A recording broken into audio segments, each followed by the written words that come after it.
A resposta à guerra na Ucrânia tem um impacto importante na definição da agenda estratégica da União Europeia. É um roteiro político que a próxima Comissão Europeia deve seguir até 2029 e que foi desenhada pelo Conselho Europeu. A União não desistirá do Pacto Ecológico e da Agenda Digital, mas há uma mudança de enfoque no sentido da segurança e da autonomia industrial.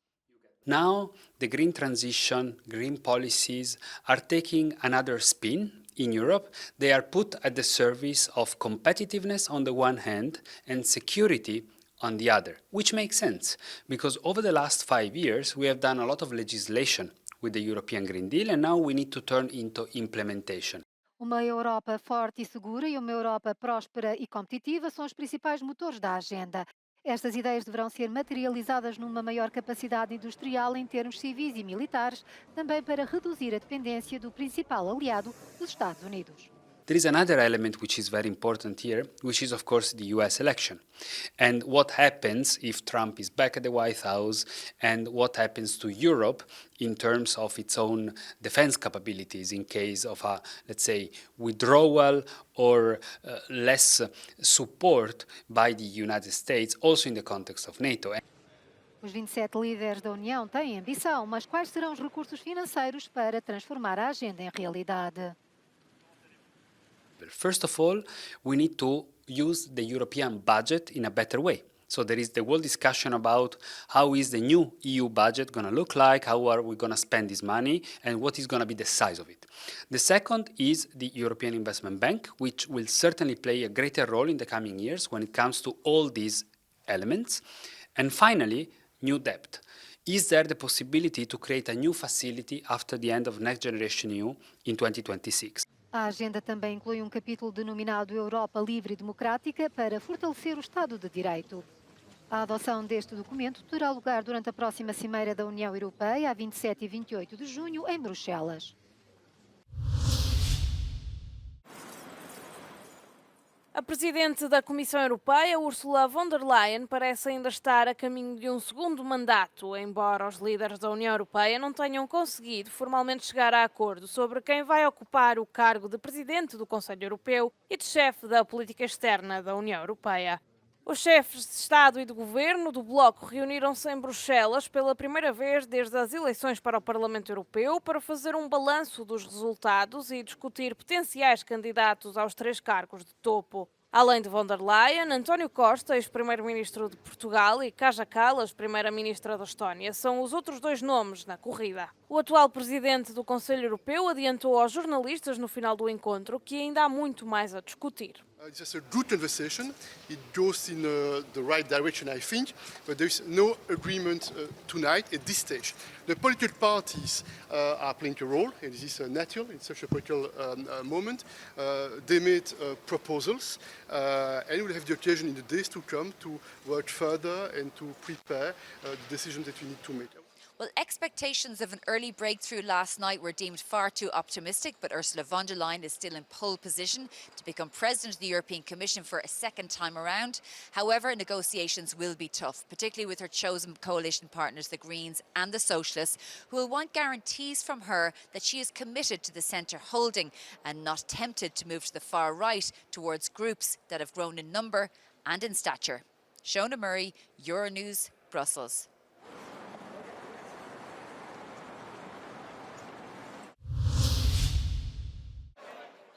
O PPE, grupo de centro-direita do Parlamento Europeu, acolheu novos partidos políticos.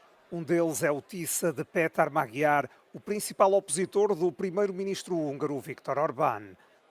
Magyar é um antigo membro do governo de Orbán. No início deste ano, denunciou o que disse ser a corrupção no executivo de Budapeste.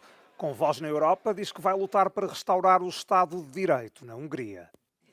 Brussels and the European Parliament helped a lot to Prime Minister Orban to play this game in Hungary and to use this Article 7 procedure, the rule of law procedure, in his own political for his own political purposes. So we see that we need a new approach from the European Parliament as well.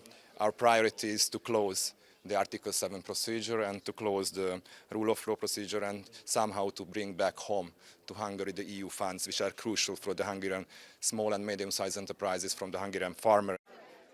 O movimento dos agricultores cidadãos dos Países Baixos também foi aceite no grupo do PPE. O partido contesta as metas do Pacto Ecológico. We as a BBB party are very critical of the intermediate binding targets for 2040 and we will continue to be critical about these. Com os dois novos partidos, o PPE passa a ter 190 lugares. Consolida assim a posição como o grupo político mais forte do Parlamento Europeu. Today is a great moment for us as European People's Party. We have the constitutive meeting, so the new elected colleagues will come together, and that shows the strength of the European People's Party thanks to the support of the voters of Europe. So that is the starting point for the next 5 years. Às duas entradas segue-se uma saída. O KDNP, partido mais pequeno da coligação do governo da Hungria, abandonou o PPE devido à adesão do Tissa. Depois de vencer as eleições europeias, a extrema-direita francesa quer governar o país. Para isso, vai à procura de uma maioria absoluta nas legislativas antecipadas. Precisará de conseguir 289 deputados. O líder do Rassemblement National diz que recusa ser um mero colaborador do Presidente da República. Non mais j'ai l'ambition d'être Premier ministre. Premier ministre à la tête d'un gouvernement d'union nationale qui sera formé sur une majorité absolue. Si demain les Français plaçaient le pays dans une situation de majorité relative, c'est-à-dire dans une situation de blocage avec un Premier ministre qui n'aurait pas la majorité absolue à l'Assemblée nationale, lui-même en situation de cohabitation, alors on ne pourrait pas changer les choses. Para combater a extrema-direita, a esquerda francesa uniu-se na chamada Nova Frente Popular. Junta socialistas, comunistas, ecologistas e o Partido França Insubmissa. Tem semelhanças com a coligação de esquerda criada no país na década de 30 do século XX. O primeiro-ministro francês dramatiza o discurso contra os extremos. Il y a l'alliance menée par la France Insoumise.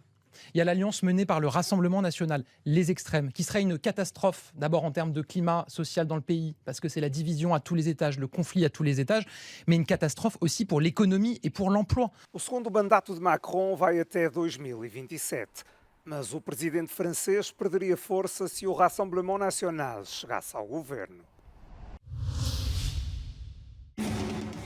Os protestos contra o governo de Benjamin Netanyahu em Jerusalém prosseguem, com os manifestantes a exigirem eleições antecipadas e um acordo para trazer para casa os reféns israelitas que permanecem em cativeiro em Gaza. De acordo com a imprensa local, 100.000 pessoas mobilizaram-se perto da casa do primeiro-ministro, com o protesto a ser marcado por confrontos entre a polícia e manifestantes.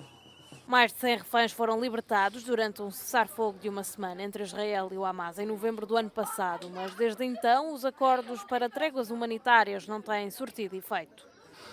Na segunda-feira, o primeiro-ministro israelita decidiu dissolver o gabinete de guerra após a saída de Benny Gantz, ex-chefe militar, que discordou da forma como Netanyahu está a gerir a guerra com o Hamas. Gadi Eisenkot, ex-chefe do exército israelita, também abandonou o gabinete de guerra devido a divergências com o primeiro-ministro. Estas movimentações deixam Netanyahu mais dependente dos aliados ultranacionalistas que se opõem a um cessar-fogo, algo que, por sua vez, poderá representar um desafio adicional às negociações já frágeis para acabar com a guerra de 8 meses em Gaza. Foram resgatadas durante a madrugada pelo menos 85 pessoas que estavam a tentar atravessar o Canal da Mancha em 2 pequenas embarcações. O barco da Força de Fronteira do Reino Unido, que transportava os migrantes, incluindo crianças pequenas, atracou em Dover. Um outro incidente muito semelhante ocorreu no início deste mês, quando cerca de 80 migrantes, incluindo pelo menos 3 crianças, foram resgatados pela Força de Fronteira do Reino Unido ao largo da costa de Kent. Mais de 7.500 migrantes chegaram ao Reino Unido em pequenos barcos nos primeiros 4 meses do ano. Ian McKellen foi hospitalizado depois de ter caído do palco durante uma atuação na peça Player Kings, uma adaptação de um texto de Shakespeare, no Teatro Noel Coward, em Londres. O ator de 85 anos, conhecido por interpretar o papel de Gandalf na trilogia O Senhor dos Anéis, representava uma cena de luta quando perdeu o equilíbrio e caiu. O público foi retirado da sala e o espetáculo foi cancelado temporariamente. Um porta-voz já veio garantir que Ian McKellen se encontra bem e deverá voltar ao palco ainda esta semana. A atriz francesa Anouk Aimée, musa de realizadores como Fellini ou Claude Lelouch, morreu esta terça-feira aos 92 anos. A notícia foi avançada pela filha Manuela Papatakis nas redes sociais. A carreira de Aimée, de seu nome verdadeiro, Françoise Dreyfus, conta com cerca de 70 papéis de 1947 a 2019. Embora tenha trabalhado sobretudo em filmes franceses, também trabalhou em Espanha, Grã-Bretanha, Itália e Alemanha, bem como em algumas produções norte-americanas.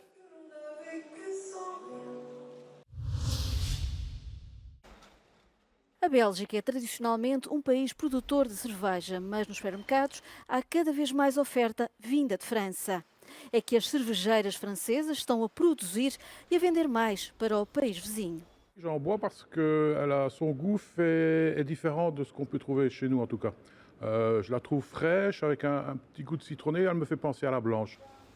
É o caso da cervejeira Baron, que fica localizada a poucos quilómetros da fronteira. 10% da produção da Baron é exportada para a Bélgica. Nada que assuste a belga Sanfoyenne, o diretor comercial desta empresa, diz que as vendas decorrem nos dois sentidos. On voit des bières françaises qui marchent très bien, qui se développent sur le territoire belge. On voit à l'instar aussi des bières régionales qui passent la frontière et qui marchent bien dans le nord de la France. Donc je crois qu'à ce niveau-là, il y a un équilibre qui est en train de se faire. Globalement, encore une fois, si la qualité est là, il y a de la place pour tout le monde. Com alguns franceses a trocar os copos de vinho pelas canecas, todos parecem ficar a ganhar.